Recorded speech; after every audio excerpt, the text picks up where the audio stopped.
Bom, a dilatação superficial também a gente já falou que é a variação da área, né, com a temperatura. Então, aquela nossa fórmula passada, ela vai alterar, em vez de eu ter ΔL e L0, eu vou usar ΔA e A0, que seriam as áreas. Tá? A área, geralmente, a gente calcula com base vezes altura, depende da figura geométrica que se forma. Atenção aqui, gente, por conta do seguinte: nas fórmulas passadas, né, da dilatação linear, a gente viu que era L0 vezes alfa vezes ΔT. Aqui mudou. Como eu estou trabalhando com áreas são duas dimensões. Então, olha só, eu vou ter que multiplicar o nosso coeficiente por 2. Tá? Duas dimensões multiplica por 2. Ok? Só para curiosidade de vocês, vocês já devem ter visto essas situações aqui onde viadutos, né, ficam com essa folga aqui maior. Tá? Aqui eu tenho uma ponte, né, é uma passarela, deve ser, né, e eu tenho essas folgas. Tá? Essas folgas que são deixadas aqui em viadutos, passarelas e pontes, ela é normal. Tá? Ela é um negócio chamado junta de dilatação.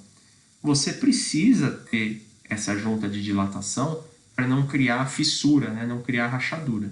O que acontece, o que é ruim, é quando eu tenho uma folga muito maior do que eu deveria ter e isso pode impactar em risco. Então, por exemplo, essa imagem aqui, eu tenho uma folga grande, né, em relação a um bloco aqui do viaduto. Então, isso aqui pode ocasionar risco.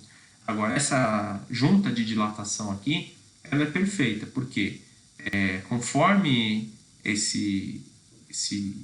passarela ela dilata, tá? E, gente, tudo dilata durante o dia e contrai durante a noite. Vocês já devem ter ouvido estalos aí na casa de vocês, né? Principalmente à noite. Depois de dias quentes, né? Na verdade, é contração. Tá? Então, é normal tudo se comportar expandindo ou contraindo. O que não pode é você ter folga muito grande, assim, para não causar risco na vida das pessoas. Tá? Aqui a mesma coisa, tá bom? Então, quando eu colocar delta, eu vou fazer o final menos o inicial. Vamos para um exemplo aqui, ó.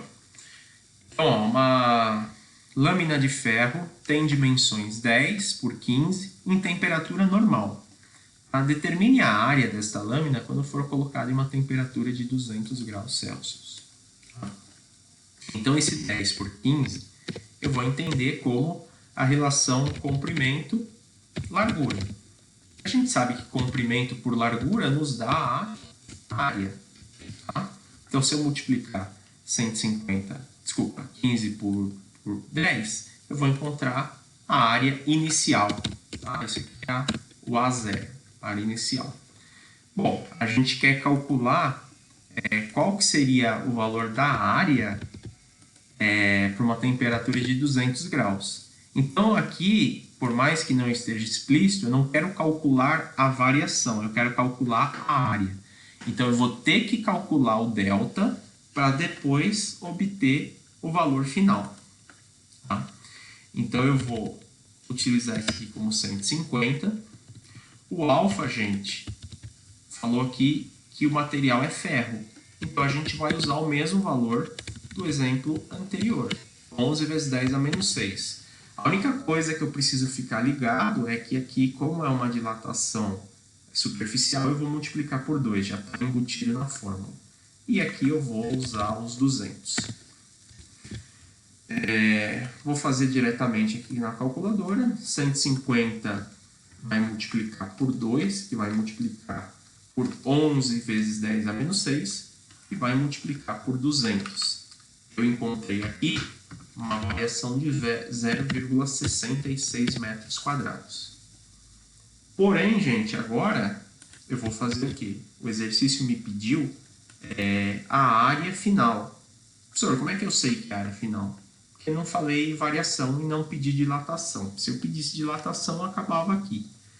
Vamos lembrar que a variação de área é a área final menos a área inicial. A área final eu tenho, desculpa, a variação eu tenho, a área final não tenho, e a área inicial eram os 150 que eu calculei ali. Portanto, a área final é 150 mais 0,66 e dá 150,66 metros quadrados. Tá? Então, o resultado desse exercício seria esse aqui.